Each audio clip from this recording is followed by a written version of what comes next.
Hello, everyone. Could you just let me know if you can see and hear me in the chat, and then we'll get started as soon as I know everyone can hear and see me.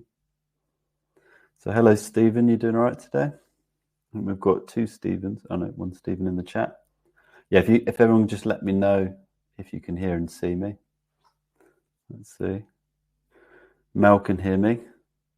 He's got a special gold star next to his name in the chat. Just give it a couple more seconds. If anyone has any questions as we go through this evening, just stick them in the chat. Ellie can hear. Yeah, brilliant. Hello, Graham. Hello, Ellie. Okay. Well, let me get started, shall we? Who else is here? Graham. Hello, Andrew. Hello, Mark. And BetChat Josh is in the chat. Okay, so welcome, everyone. My name's Duncan Morland. I am your host for today's First Class Racing live Q&A. And let's get stuck in. Here's why I think you should be excited about tonight. So the last few years have been pretty rough for investors, savers, ordinary people, anyone who's got money really. And 2024 hasn't been that great either. When you look at the British stock market, you look at energy prices, they are still up really high. And so are mortgage rates, although they're coming down a little bit. And I don't know if you remember, but the government did its part with Liz Truss to drop the economy off a cliff for about a month. So there's not been much fun money-wise for us Brits yet. Amongst all of this money-swallowing financial chaos over the last few years, there's been one man who has been steadily, confidently printing money for his members. I am talking about Mel G, who has helped his first-class racing members increase their betting banks by more than 125%, so more than double their money. That's turning £500 into more than £1,125, £1,000 into more than £2,250, £5,000 into more than £11,000, and if you were to bet £10,000 on Mel's tips, you would have made £22,500. Better yet, since the last time we did a Q&A like this back in October, Mel has simply continued his winning trend. So we're going to talk to Mel in a moment, and here's a little tease about what we're going to cover tonight. So we're going to cover Mel's betting history, including the decades he spent losing money, the specifics of his first-class racing strategy, including running through a real selection. What we're going to do actually is we're going to talk to Mel about his thoughts about Cheltenham coming up, and so that we can really understand his strategy in action. His approach to the Cheltenham Festival, which is on October 12 next month. And then we're going to open up the floor and you can ask Mel all of your questions.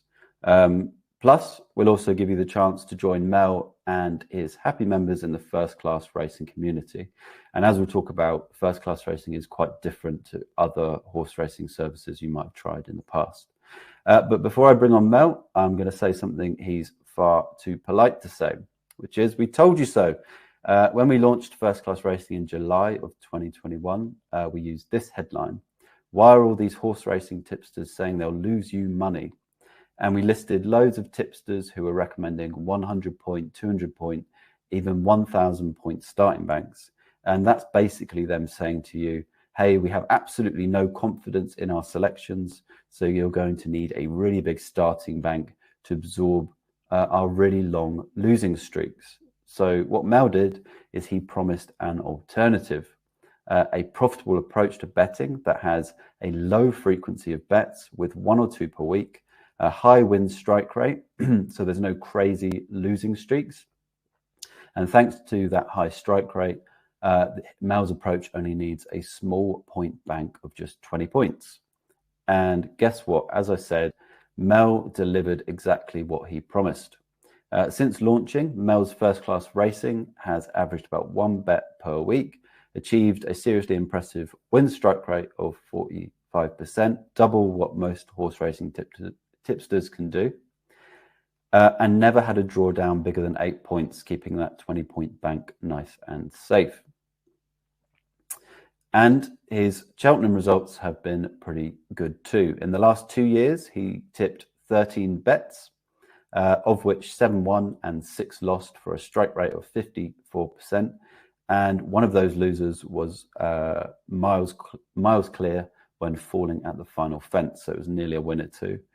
This all showcases what low frequency, high strike rate, small point bank betting looks like. Needless to say, members of Mel's First Class Racing service have been pretty happy with these results. For example, Pat Ryan says it's been an absolute pleasure to have joined this group and find such an honourable man, honest and full of knowledge, which he willingly shares with us. Pat is talking about Mel.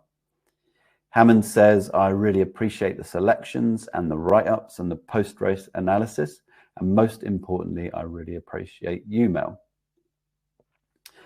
Ronnie Taylor says, the bank has never been threatened and I'm not just happy, but I'm ecstatic at this level of return.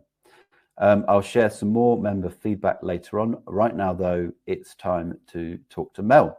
So you guys can ask him your questions. So Mel, are you there? Hi, Duncan. How are you? Hello, I'm all right. So can everyone just let me know if you can hear and see Mel? Just let me know in the chat, and then we'll get started. So how are you doing this evening, Mel? I know you've got a cup of tea very close to you. Because we just talked about it. Yes, yeah. I've got to say as well, nice haircut, young man. I've got to start to try and look a bit more representable for these. Right. But yeah, so how are you doing tonight, Mel? You okay? Yeah, really good. Excited as always to be able to talk about my passion, the sport of horse racing, whether it be National Hunt, the flat turf, all-weather racing, Ireland, UK, and of course on the flat, we bring in French racing as well, where we've done pretty well over the years. I'm going to ask you about that, the different kinds of races in a minute. So if anyone's got a question for Mel about his approach, a question that comes up as we're chatting, just stick it in the chat and I'll ask Mel. Just for people that don't know you, Mel, can we just start with your background in horse racing? Just give people an idea of how long have you been doing this? Have you always been successful? Why are you doing it? Well, actually, I was talking to someone over coffee this afternoon, and I reckon it's 53, 54 years that I've been doing it. So that makes me nearly 58. And I would say for the first 40 plus years, I was an avid follower of horse racing, loved everything about it. Whether it be the horses, the owners, jockeys, trainers, the race courses, all the vagaries of horse racing, all the parameters of horse racing, loved it all. And I was quite happy to continue losing, trying to win, or trying to win, but losing. And when you've spent so much time with your head in the sporting life as it was when I started, then onto the racing post, I have to say we had no computers or iPhones or internet, nothing like that to help. So it was just hard copy learning. And when you learn, if you want to learn, when you're steeped in trying to learn, there's lots of things come along that people don't get today. For example, there's a shortcut. There are portals out there that people can go to and they can put in various parameters and it just throws up an answer. For example, people want to know where the favourite comes, for example, over 7 furlongs in good to soft at these race courses, and it will give you an answer. But that's one answer. That's all you get. You don't get the learning of seeing things as I did by going through race by race, horse by horse. Does it give you more context then? That you notice things that you don't notice if you're just using kind of filtered stats? Yeah, indeed. It's a little bit like you and I talking now, and people, and I'm grateful, thank you to everyone that's joined us this evening. People are getting this firsthand. When they talk to others tomorrow, as they possibly will, they won't give the full picture of what's happening tonight. They'll just remember a few salient points. So when you're going through hard copy, and I'm talking hundreds upon hundreds of hours over 4 decades, you learn so much more, rather than just going to one of these databases, as they're called. Yeah. Can you give people an idea? So we'll talk about your strategy in depth in a minute, but can you give people an idea of your sort of morning routine? Because we were just talking about, waking up, having a coffee. Yes. So am I right in thinking you spend most of the morning looking through the form book, looking at the horse form? Yeah. I work 7 days ahead all of the time. So today, for example, I know that there's 3 meetings scheduled at the moment, Wednesday, next week. And I don't know what the entries are, but I'm just looking to see, are there any races that I might be interested in? So those races that I would be interested on Wednesday next week would be Class 1 races, non-handicaps. So, and I've already done Tuesdays, Mondays, Sundays, Saturdays, and tomorrows. I'm always that far in advance. So when I know the days that the races are coming up, I then wait for entries. I go through the entries, and then that tells me, yes, I might be interested in that race or not at all. And then I wait for the declarations to see whatever notes, whatever horses I've written on my pad, whether they've been declared or not. That sounds quite methodical, and it is. But there is a little caveat to add. Sometimes, particularly during the winter, meetings get cancelled. And if there is a good race that's been cancelled, it will be added in often to another meeting so that the race is actually run at some time, albeit not on the course that it is normally intended for. So I have to be on my mettle to see if they've added in another race. But we don't miss anything because it's too religious, what I do every single day. So yeah, before I'm going to get you to explain your strategy to people, but before that, when you say the word religious, this really is like a passion for you over decades, and you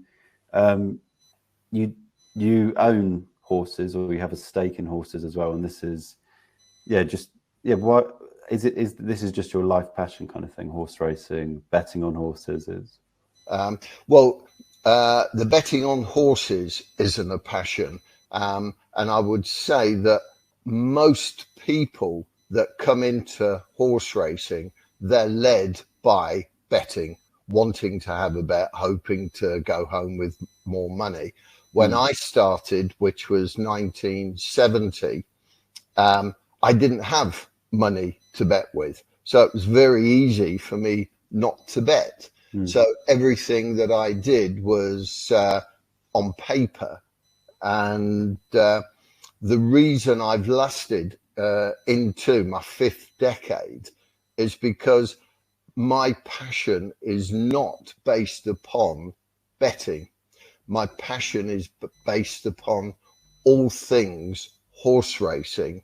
And then as I started to learn, here's an example. For example, I might have been looking through Sporting Life, looking why this horse won, why that horse won. And then I might have spotted that a trainer, when he employs a particular jockey, gets winners. So I thought, oh, there's another route for winner finding. Yes, it is, but it comes with quite a lot of losers as well. So that was one avenue that was new to me, and I had to go down that avenue, build up some losses, realized I'm losing. You get to the point where you've lost enough, so you put a line through that particular avenue. But my passion is for the horses, and in those days, 70s, and into the 80s, you had riders like Lester Piggott, Pat Edery, Willie Carson. They're just the very, very best. We had Steve Cawthon come over from the States with his moniker was the $6 million kid. And we're all thinking, wow, who's this fellow? And of course, he took UK racing by storm. He came over, goodness, you've just got my memory going now. He came over, joined Barry Hills. He won his first classic over here. I think it was the 2000 Guineas on a horse called Tap on Wood. And then, this is just coming out. No. You only had the detail you remember is really impressive. You only have this, Duncan, by being absorbed by the racing industry, not being led by wanting to have a bet. And of course, Steve Cawthon then went on and joined one of the greatest trainers, which was Henry Cecil, who I knew Henry on occasion, but so I can call him Henry, but he became Sir Henry Cecil. And I've just gone very shivery now because these names, they mean a great deal to me. Yeah. I would say the closest person to Sir Henry Cecil at the moment would be Aidan O'Brien, being a flat trainer predominantly. These are the reasons why I'm still so passionate about horse racing. I haven't had a bet now, I think, for 2.5 weeks. I'm quite relaxed about that. And my last bet with the service for my clients, it was at Haydock on Cheltenham Trials Day, Saturday. And the whole world and his wife were looking at Cheltenham because it was Trials Day.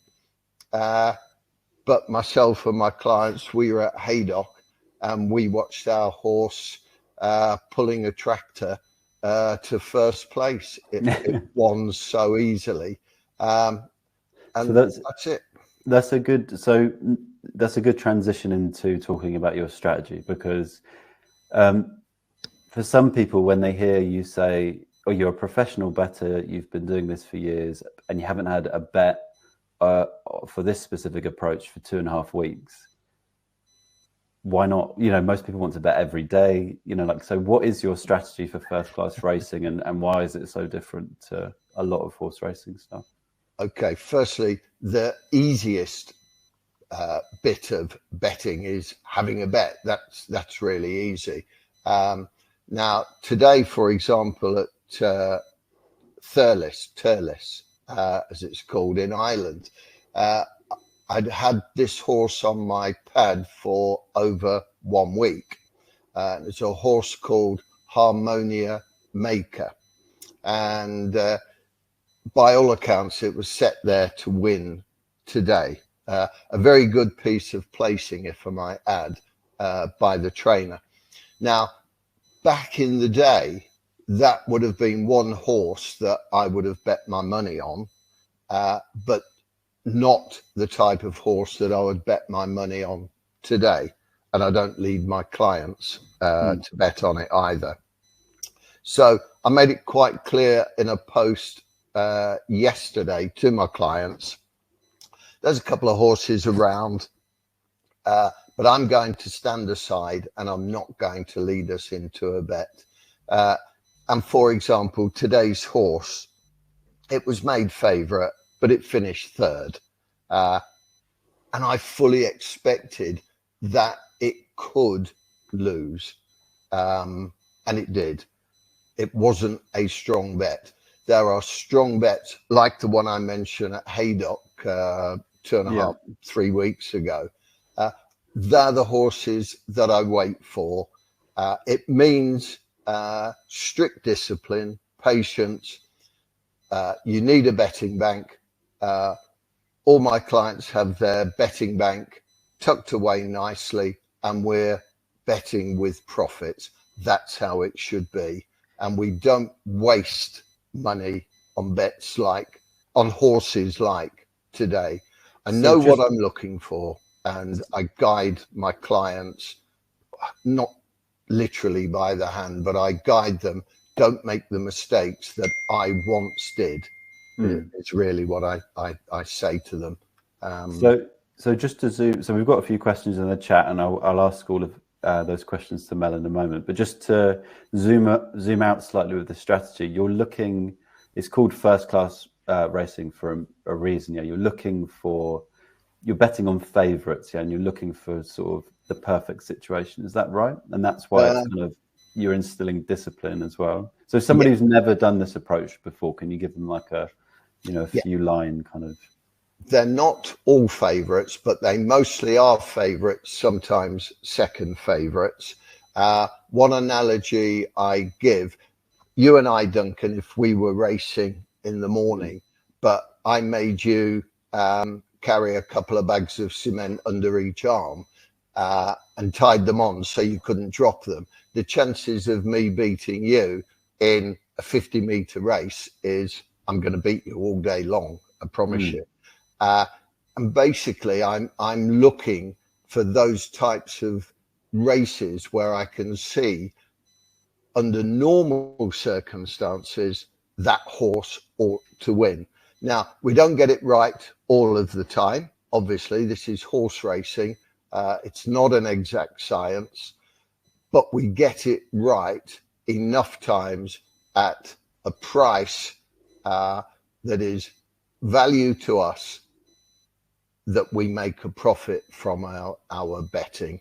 And over time, which I would say is 12 months, but I will say there's never 2 years the same. Sometimes it's better.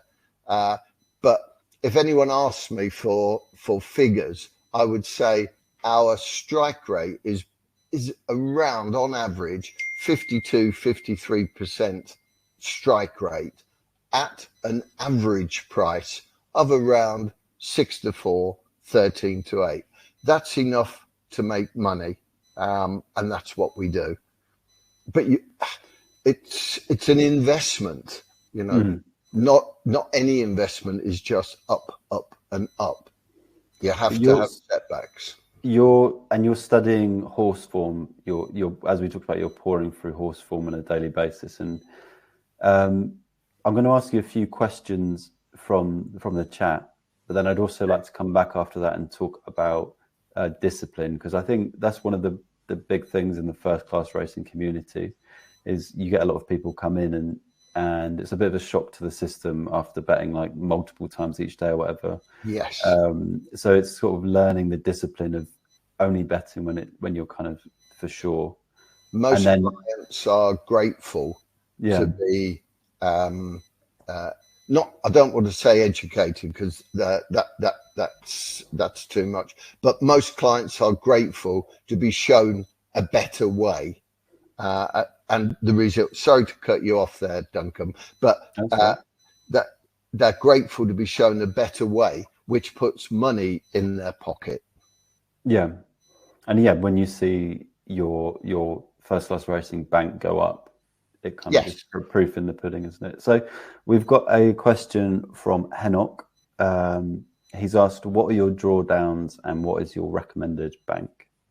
My recommended bank would be a minimum of £1,000.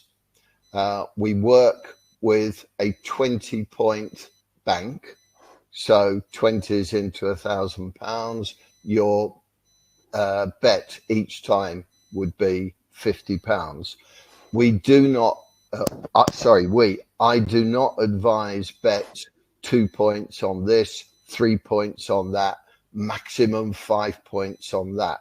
I think that is total rubbish, total rot. If you're having a bet, then that's your maximum bet. Because you shouldn't be betting it unless you thought it was going to win. Our maximum bet per one horse is a 1 point win. So, and the other thing, what was the other question? So drawdowns. In my intro, I said I think the biggest had been 8 points, but I'm not. Maybe you can. No, I was going to say the same. That's about 18 months ago. The drawdown was 8 points, but the drawdown was out of profits. Okay. The 20-point bank was still sat very safely. And as I say, it's not an exact science. Is first class racing good? Yeah, you bet your bottom dollar. Yes, it is good. But like any investment, like any strategy, like anything you do where finance is concerned and it's your money investing in whatever, it will go up and it will go down. You'll have good runs, not so good runs. We're no different, but our 20-point bank has never been scratched, let alone dented. And I don't see why it should in the future. And I can't believe you put some figures up earlier, Duncan. We're coming up to 3 years just of first class racing. It's just flown by. And here we are. We're still doing exactly the same as we did nearly 3 years ago. Nothing's changed. Because if we have 2 losers, nothing's broken. There's nothing to fix. We've had 2 losers. So what? We'll go on to the next bet. And that's what I try to get my clients to understand. Is it's as Norman Stanley Fletcher once said in Porridge when he was caught thieving and was given a prison sentence, it's an occupational hazard. So Henok's asked another question, which is what are the average odds? I think you might have said that earlier, but could you just talk people through that? Yeah, average odds. Do we bet odds on? Yes, you better believe it. We back odds on. Yes, we do. But never any worse than 1 to 2, which is 1.5. Never worse than that. But our average, I should say our biggest winner has been 4 to 1, and we've had 3 to 1s, 100 to 30s, 5 to 2s. But our average is closer to around 13 to 8, which is what's that, 2.62, something like that. 13 to 8. No, yes, 2.62. Okay, yeah, that's good. And you said 1 point is the 1 point backing. We're level stakes all the time. Sometimes I'll add in a place bet for insurance, but the win bet is always 1 point, because if you're going to bet, how possible could you know it's a 2 point bet, a 3 point bet, a 5 point bet, an 8 point bet? It's absolutely ridiculous. And people have these 3, 5, 7, 8 point bets, hoping for a 3, 4 to 1 winner. It's 24 points profit or something. But you're betting at £5 stakes or £2 stakes, and they've asked you to start with a 200-point bank or a 100-point bank. Take 100. If you can only bet at £10 stakes with a £100 point bank, to be the same as me with a £1,000 bank. I don't mess with people's money. I don't mess with my own, and I most certainly won't mess with other people's money. So Andrew's got a good question related to bank sizes and the track record. So he's talking about whether the service is for people that are higher stakers. So I'll read what he says. Andrew says, "Hi Mel, as with any service that I'm interested in, I always look at results/profit history to gauge if the ROI is acceptable. Would I be right in assuming that your service is solely aimed at higher stakers?" And he's given an example of £200 plus per bet. Otherwise, when you take into account fees, it's not worthwhile. Well, there's several things there. Let's just pick up on this. It's not worthwhile. So was it Andrew? Yeah. Okay. Andrew, you join my service. You win enough money to pay your fees and you're £150 more than what you started with. And I believe your comment would be, well, that's not worthwhile. So I would say, well, go and join another service then and lose your money and then come back and tell me whether that was worthwhile. And that's not to be clever from my point of view, Andrew. I respect your question. If you make a profit at racing, at betting on racing, you immediately put yourself in the top 2% of bettors that make a profit. Now, how many in that top 2% make a worthwhile profit is what I would suggest to you. The other thing, which is very important, which again makes your question very valid and a very good question. Many of my clients, when they join me, start with £50 per bet, a £1,000 bank, and they start on the minimum of £50. Many of my clients now are 3-figure bettors. Why? One, they've got the confidence to bet my selections. Two, their original bank with me has never been scratched, let alone dented.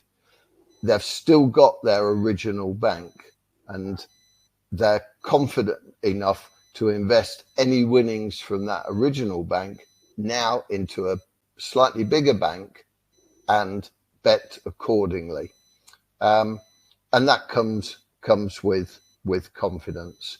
I think that's really the best way I can answer that. And I try to keep everyone within their comfort zone. Don't be betting more than you ought to. Don't be betting with someone else's money. Don't be betting with the rent, the mortgage. Make sure that your bank is totally devoid from any other callings. And I think that point about, so starting off with smaller stakes, and you're obviously going to see a smaller profit, especially when you take in the service fees, but having the confidence to ramp up over time, and also having a lot of your members have stuck with the service since launch. And somebody else has asked when the track, I'll say when we talk about, they wanted to know the time frame of the track record, and we can talk about that in a second. But a lot of some of the members in the group have been there since launch, so they've been slowly building that confidence. And if you're making a profit, and that's include when you're taking into account service fees, you can say, oh, that profit's not big enough, but then that's maybe when you increase your stakes with your confidence level. And also you kind of this is a long-term view service in the sense that because it's also low frequency, it is zooming out. It's maybe looking at it as more of an investment. You might be betting once a week, twice a week. It does. Yeah, it begs loads of questions, does Andrew's comment, which is great. And I would say to Andrew and to everyone who's listening, how many services have you been with where you have been confident with the selections coming through and that you have made good, worthwhile profits? That's the first thing I would ask people, to be honest with themselves, and ask that question. And how much were you betting? £1, £2, £5? I don't know. But my feeling is the fact you're here with me this evening is perhaps you haven't found so far. I never found one, by the way, to everyone. I'm suggesting you've never found a tipster yet that has made you a profit. Secondly, I would say, I've got two more things to say. Most of you will be betting. I don't know your stakes, but most of you, I believe, could be betting £2, £5, £10, £20 per bet. Now, you may be having 3 or 4 bets a day. Over the week, maybe 30 bets. So if you're betting £5, that's £150 you've staked on maybe 30 bets. Where are you at the end of that 30 bets? Are you in profit or are you losing? So I'm saying to you, you're already betting £100, £150 a week. My average is 1 bet a week, and I'm suggesting you start at £50, if you understand what I'm trying to say there. And the third thing is there's 1,001 people like me who say I'm a tipster, I make money. And out of that 1,001, I would say 998, 999 do not make a profit.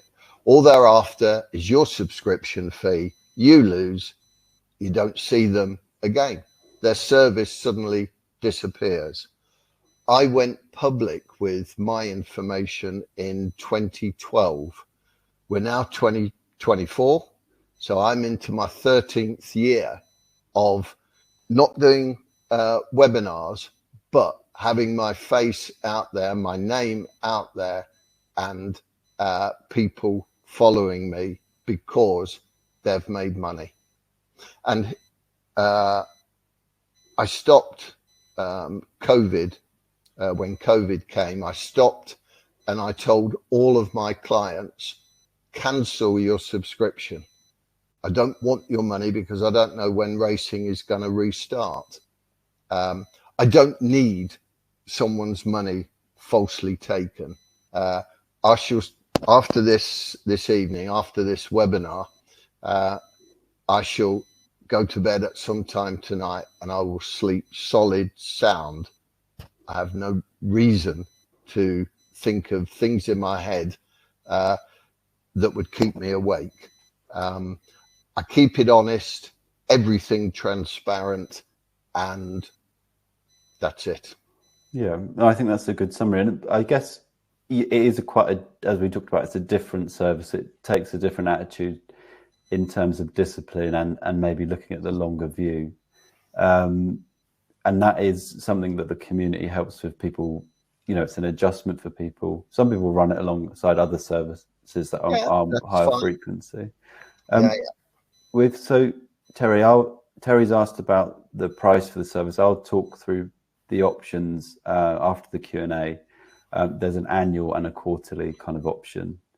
And Henok has asked another question. If anyone's got any other questions, just stick them in the chat. Let me just check, and we'll ask them. So yeah, as BetChat Josh says, sorry, I'm just moving a few questions across into the question box. So BetChat Josh says the full track record for anyone that wants to look is on the BetChat website, which is www.thebetchat.com.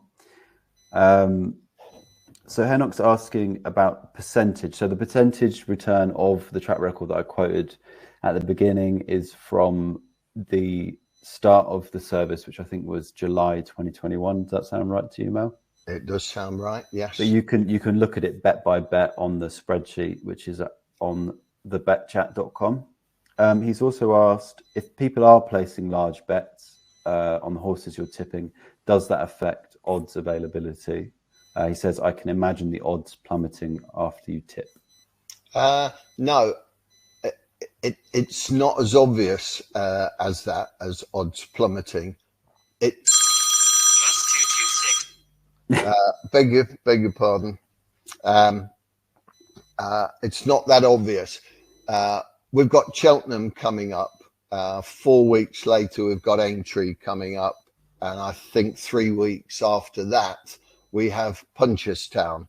Those sorts of meetings, which is where we have several bets. There's lots of money around for various horses, and we don't have any problem with prices holding up. There are instances when prices drift, which is wonderful. At a smaller meeting, like this afternoon, for example, at Turles, it's very likely, had we got involved, it's very likely that the price of that horse would or could have dropped. It just depends what's in the race. Right, I'll give, this is two bets ago. Most of the people on here will have heard of Willie Mullins, obviously. His star hurdler is Stateman. Now, we backed Stateman last year at Punchestown and he won. And two bets ago, it was at the Dublin Racing Festival. And another Mullins inmate was a horse called Il Ete something. My French isn't the best these days. And so many people thought that this Il Ete Pas, something like that it was called, would beat Stateman. And Stateman's price was lengthening all of the time. Now, in my head, I didn't think that I or my clients would be backing Stateman, because I really thought it would be something like 2 to 5, 4 to 11, 1 to 3, because I couldn't see this other hurdler of Mullins beating us. Stateman drifted out to 8 to 11, and it was such a gift. Myself and all my clients were on 8 to 11, and the horse just won in its own time. That's a classic example of the opposition pushing out our price. So it was an excellent price because under normal circumstances, as in so long as the horse turned up and ran its race, remember this is horse racing, but provided it turned up and ran its race, there is no way, Il Ete Tomp, I think it was called, there's no way could that horse beat us. And of course it didn't. And it tried again 3 weeks later, but we couldn't back Stateman because the price was too short. And the result, Stateman wins again. Just anecdotally, it seems like from the community, people don't have trouble getting on the horses. And it is part of that because you're betting on these first class races, like the liquidity is generally there to absorb. Yeah. What I don't do, if there is only one bookmaker offering a price, I don't give that price out because that's unfair, for one. And for two, we're not going to get that price. So I look at the price that is available generally, and generally means 5, 6, 7, 8 bookmakers offering that price. And that's the price I give, and that's the price I use for the service. And I have to say, many of my clients make more money than the service does. And the reason is they have various offers, various free bets, various bonuses offered by their respective bookmakers that they get better prices than the service. And they come on to Telegram where we give all the information, telling me, guess what? I got this price. I got that price. And I say to them, as I'm going to say now, I could not be more pleased for them to keep beating the service. Wonderful. I think that's just to make that clear, the track record is what, you know, it's, what's the word? It's realistic. It's from the prices you would have been able to get on. It's not kind of taking the best price on the day or anything like that. It's a really straightforward track record. Yeah, the track record is the worst scenario. Yeah. So I've got some more questions. Ellie's asked, hi Mel, what was your level stake profit in the last 12 months in points? Do you know that off the top of your head? Off the top of my head, I think it was 10 points, I think. Okay. But I'm not certain. We've had 2 full years, and I also had a trial month. I might be wrong, but I think. Sorry, I'm looking into the distance. I think in that 2 full years, and the trial month, I think it's something like 23 points profit. Okay, and as we said on the betchat.com, and so if you go to track records menu on the betchat.com, you can look at the first class racing full live spreadsheet. Yeah. There's nothing hidden. We don't need to hide things. If anyone has any more questions, stick them in the chat. So Melvin has asked, what time do you put bet? Yeah, it's just a good point. What time do you put bets out? We've covered the do prices crash. We just covered that. Are profits to SP? Is it profitable on exchanges? So what time do you put bets out? And my normal time is around 10 o'clock. And the reason for that is some of my clients still get best odds guaranteed with their bookmaker. Some of them wait till 10 o'clock. Bookmakers, this is, wait until 10 o'clock before they will offer best odds guaranteed. So I wait till 10 o'clock. Then I know every client has every chance of A, getting the price, and B, getting their best odds guaranteed with their bookmaker. And the second part of that question was, are profits to SP, is it profitable on exchanges? Firstly, we don't recommend SP. And what does SP stand for, just for people like me? Right. It stands for starting price. So I'll give you the 2 examples. Let's say even money. I put up a horse at even money. Those clients that get best odds guaranteed and the price has drifted, for example, to 6 to 5, then that's the price. You've all got 6 to 5. Yeah. But it's very possible at one of the smaller meetings midweek, we might have all been on at even money and the price has been hammered and it might be 4 to 5. But we're all on at evens.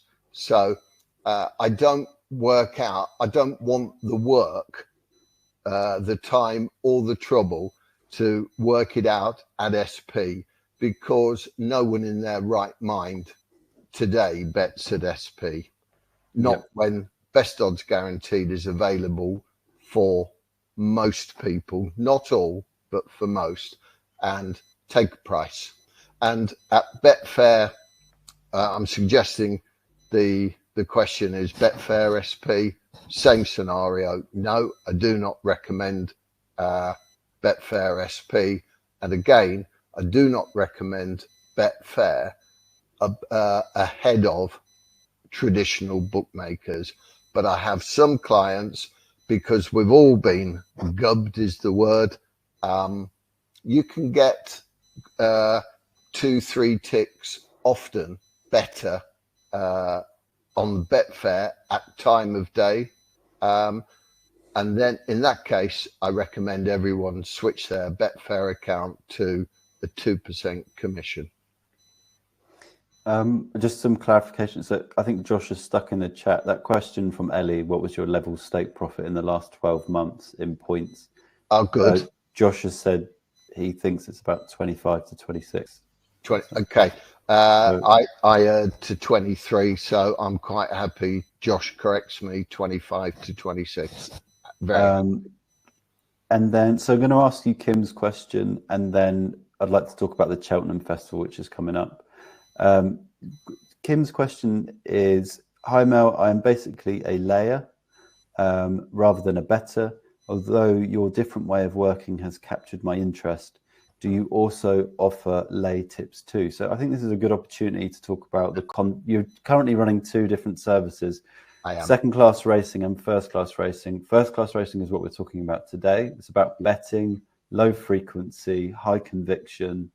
Your laying service is very different. It's high frequency. Could you just give people a kind of, like, how do you see those two paired together? Say somebody wanted to join both services. Yeah, first class racing is where I am at today when I'm making bets. The only bets I make are my selections within first class racing, which I share with my clients. I'm trying to think about March, April last year.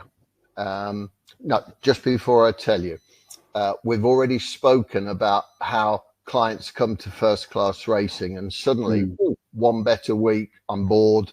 It's not enough. I want to satiate my hunger, my betting instincts to have more bets. Well, I will never move from what I do with first class racing. So that's the first thing. And I'm aware that some of my clients do want more bets.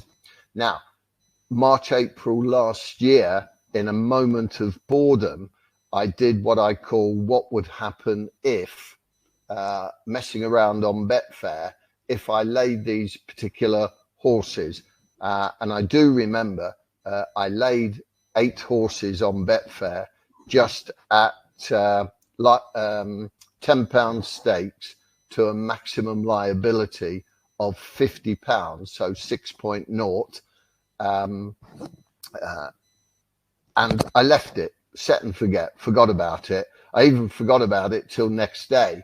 And when I had a look, all 8 selections had been beaten. So I'd won my 8 times £10. So I thought, well, I'll do it again. And again, I had more success, and I did it again within the week. And I started to keep a record for, it was easily 6 months. I kept the record. But I proofed the record to BetChat via Josh, BetChat Josh. And suddenly, it was in this period, I'd made over £1,100. And I thought, well, I wonder if there's something in this. Spoke with Josh, and we both agreed we'll keep this going another 3 months, just to make sure that what I've found is worthwhile. It's not just a piece of good fortune, a flash in the pan. So we decided we'd go with second class racing, which is a lay service. And because I've got the trust of clients in first class racing, those that wanted more bets have now joined second class racing as well. And we average probably five lays a day. But I just need to say, as everyone will know, since October of last year, I think we've had about 2 dry days. It's rained and rained and rained in the UK. So we've had a lot of cancelled meetings, a lot of non-runners, a lot of small fields. And that has reduced the lays to an average, I would say, 2 or 3 lays per day. But I do believe once the spring is here and we get going again on the flat racing, then I do believe we'll be back up to 5, 6, 7 lays in a day. So they're kind of complementary in they're yeah. diametrically opposed kind of approaches, really. So for somebody that is it, so Kim, who's saying they are already a lay better, and they're interested in your first class racing, it's very different to. I mean, to be honest, your lay betting is quite different to other lay betting services because you're not betting on high odds. We lay between 3.0 and 6.0. The maximum liability of any one race is £50. That's the maximum.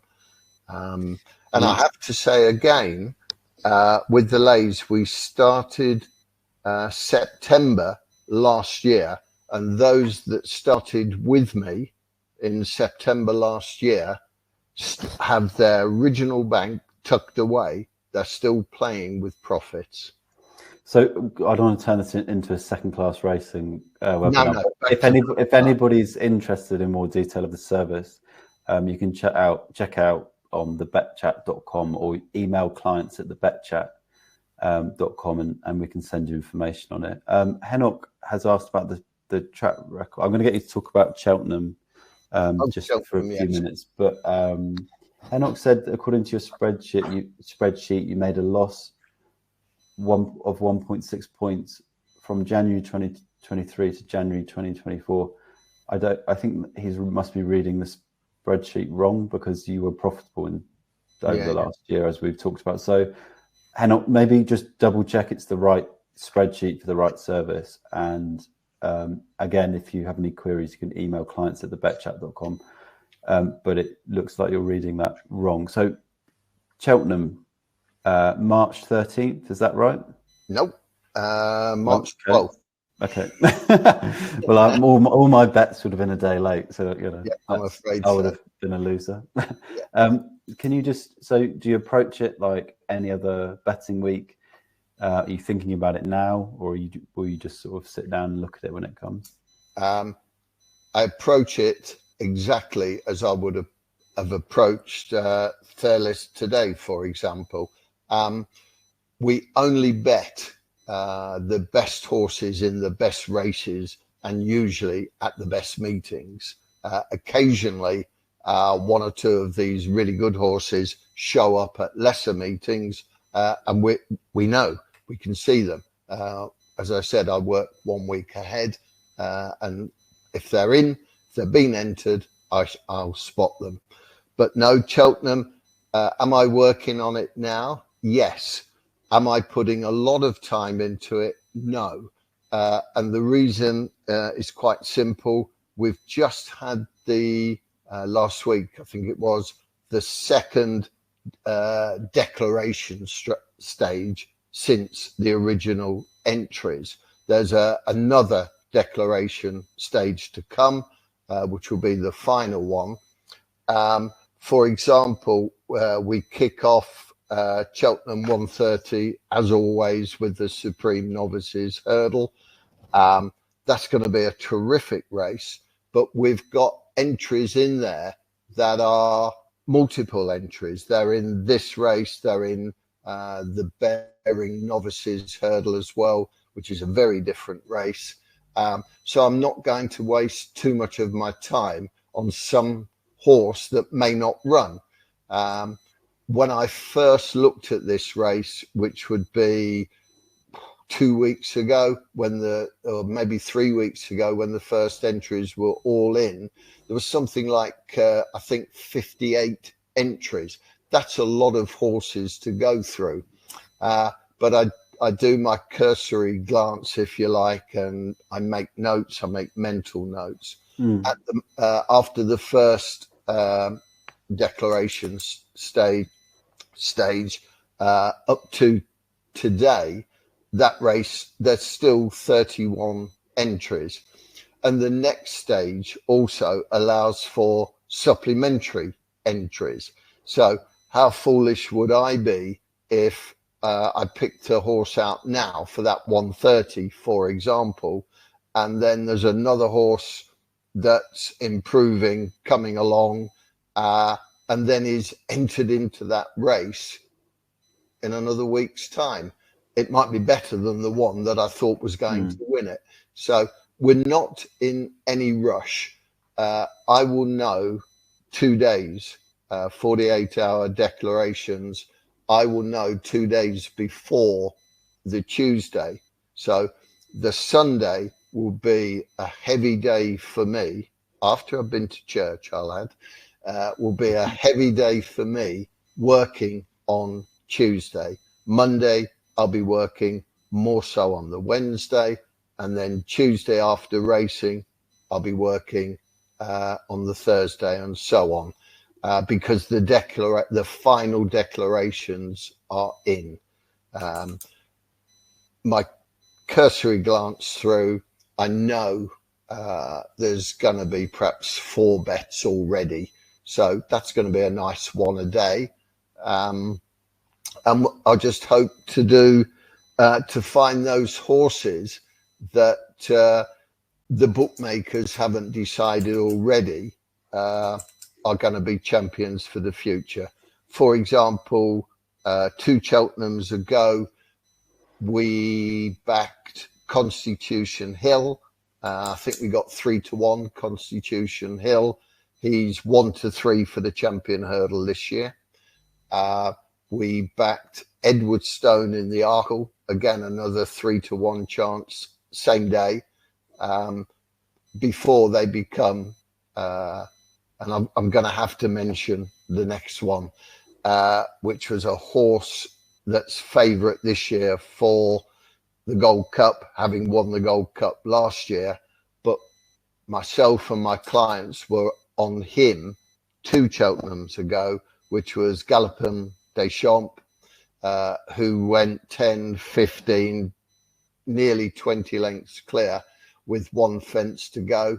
He leapt over the fence, never touched a twig, and then suddenly he stumbled after the fence and Paul Townend fell off. But that was a winner snatched away from us. But again, Constitution Hill, Galopin Des Champs, we were on those 2 horses way before they realised their full potential. Yeah, and just I've got your stats here. So in the last 2 years, you've tipped 13 bets for Cheltenham. 7 have won, 6 have lost. That's a strike rate of 54%. And as you just said, one of those losers was a winner that didn't win. Still a loser, I'm afraid. We still lost our money, so it's a loser. But that one always sticks in the craw. But hey ho, that's racing. Mihal's asked for clarification on a question, but Josh has sorted that in the chat. So, Mel, that's the end of our Q&A time. I'm going to walk already. Already. You can have another cup of tea now. I'm going to walk people through the details of the service in a minute. Anyone who wants to join should stick around for that. But thank you very much for your time this evening. Have you got any last words for people? Yes. Firstly, thank you very, very much for listening to me rabbit on about my passion. We've nothing to hide at all, and we don't hide anything. Everything is above board. It's transparent.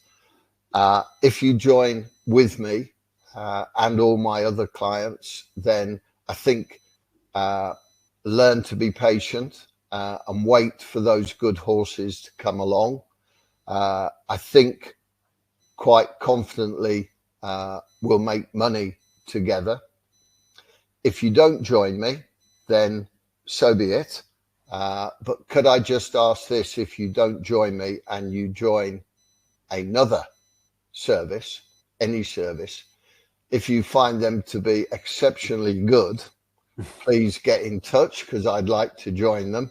And I've put out that invitation every time we've done a webinar. And so far, out of the hundreds and hundreds and hundreds that have joined us, I've never been contacted by one person.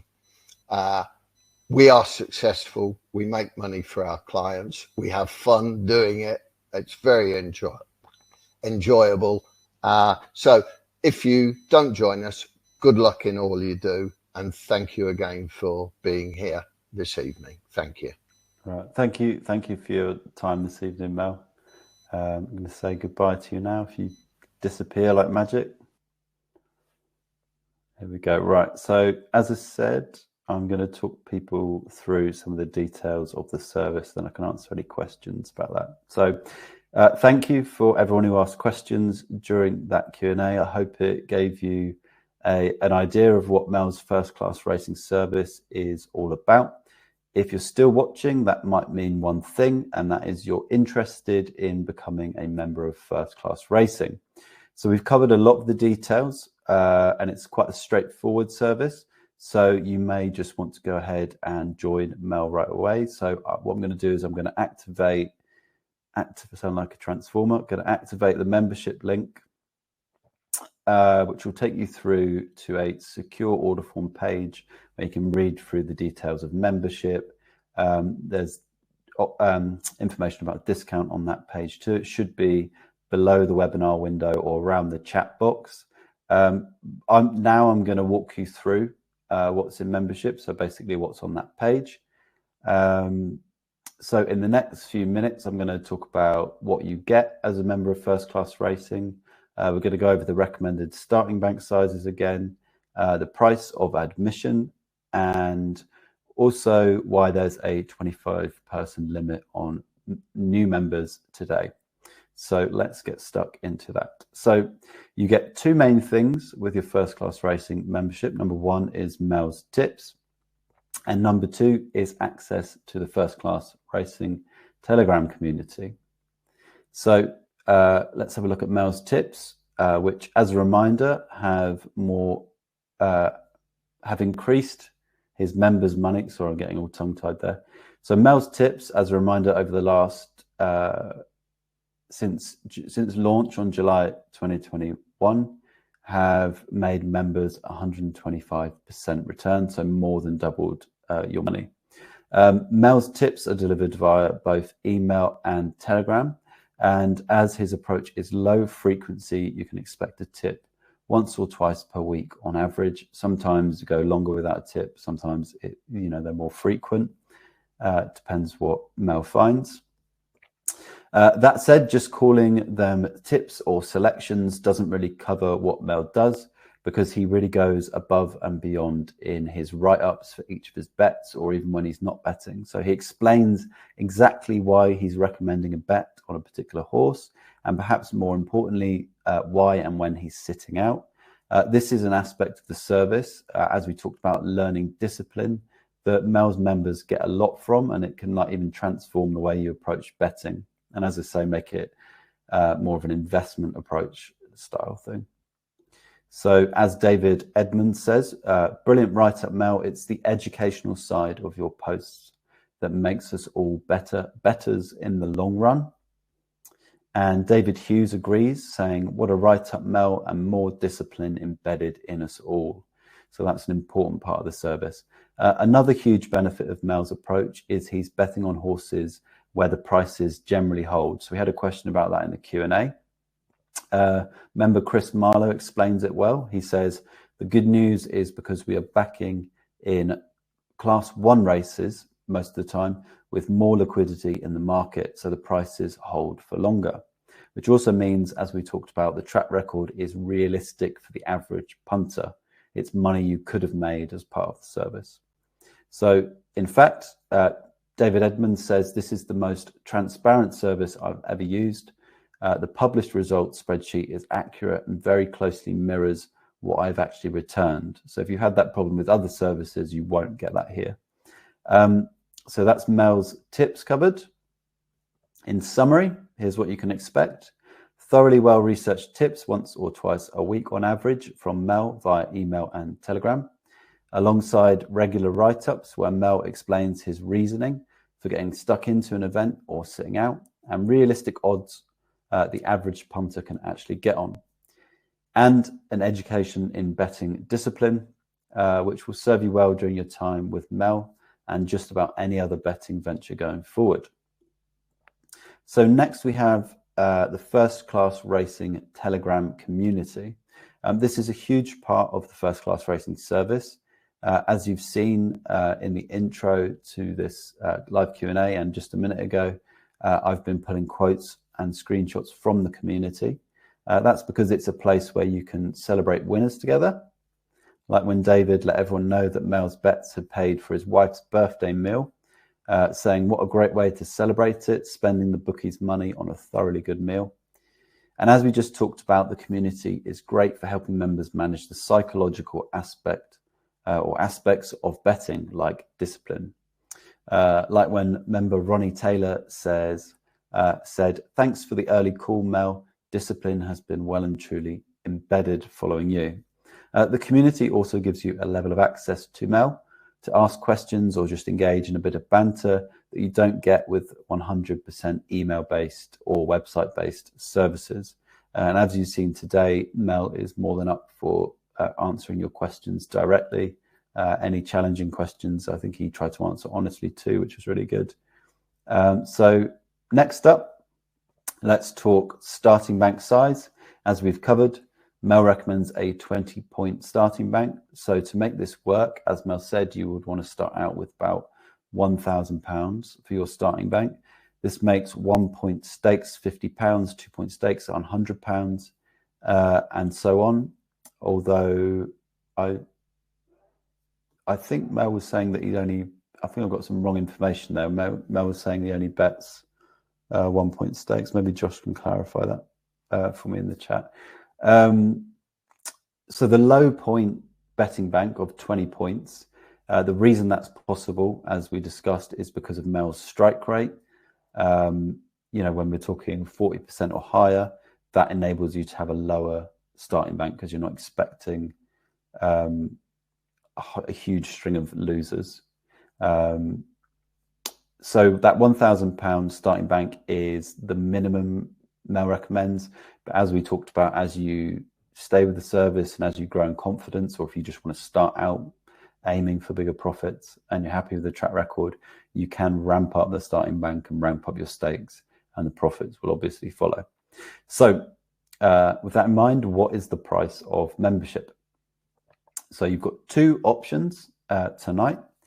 Quarterly membership at £199.97 and annual membership at £599.97, which compared to quarterly essentially gives you a discount of £199.91. Or for people who like percentages, that's a discount on the annual of 25%.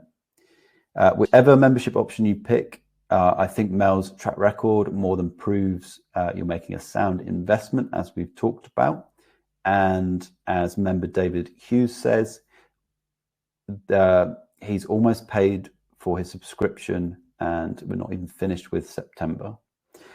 Even better, you're not actually committing to anything when you sign up for First Class Racing today. Why is that? That's because your membership comes with BetChat's indestructible money-back guarantee. You can try and explode it, but it won't. Which is 30 days for quarterly membership and 60 days for annual membership. That way you can take Mel, his tips, and the community for a test drive. Simply come on in, see if you like it, and if you don't, no hard feelings and nothing lost. Just let the BetChat support team know you'd like a refund, and they'll refund every penny. The support team is also there to answer any questions you might have about your membership. So this time round, we are putting a limit on new members. We're capping the number at 25. And that's for a very simple reason. Some of Mel's members are so confident in his bets, they're staking pretty large sums. And while we've had no market moving problems yet, we've decided it's best to err on the side of caution. As Mel talked about, that's not a problem with most of the races he's betting on, but there are some where it can be. So that's why we're only taking on 25 new members for now. So that's it. I hope I've done a good job relating Mel's First Class Racing service to you and the benefits of it. As I say, the membership link for you to join Mel's First Class Racing service should be under the webinar window or in or around the chat box. It depends what you're watching this on. So if you're ready to join Mel and his community on his low frequency betting adventure, you can go ahead and start your membership now. Just click through and read through that secure order form and you'll be able to join at the bottom. I'm going to stick around just for a minute or so to answer any questions any of you have about what I've just covered. And once again, thank you for attending this evening, and thank you for asking us questions. That's kind of the point of doing these live events, so you can ask Mel, the expert for First Class Racing, your questions. So let me just see if there's any. So Ellie said, I found the chat interesting, but want to think about it. That's perfectly understandable, Ellie. How would I activate the joining link? So the link is in the chat, but if you want to take some time to think about it, we'll be emailing a replay tomorrow. That will take you to a replay of this event, and there'll be, I think it might go straight to that secure order form. So you'll be able to join there. So you'll have a link in your email. So yeah, if you want to take your time and think about it, then no worries, no pressure.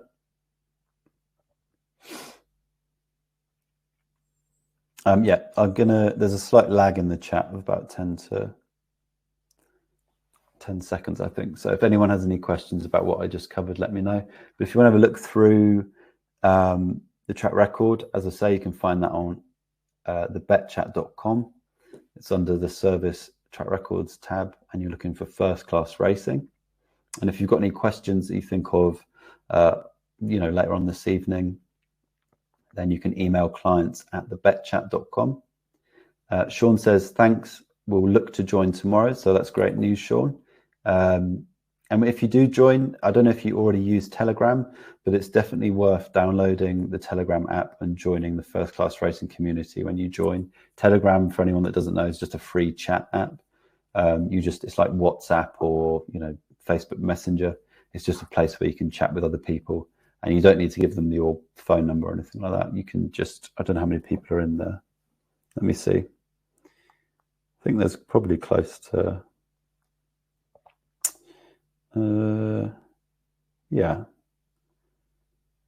60 odd members in the chat, and I have 100 odd messages that I haven't read in there. So it's very active.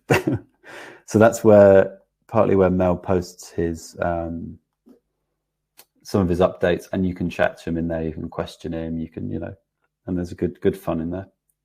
Lots of humor. So it looks like there's not any questions, which is good. It means I've done a good job, hopefully, of explaining. Brian says, good night. I'm going to think about it all. Thanks for coming along this evening, Brian. And as we say, going to email more information to you tomorrow, including a replay of this.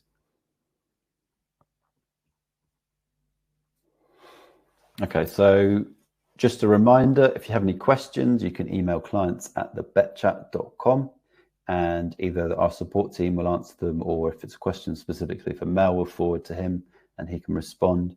And if you want to look at the track record, it's on thebetchat.com under the track records tab. So thank you again for coming along tonight, and I'll see you on the next one of these. So take care and enjoy the rest of your evening.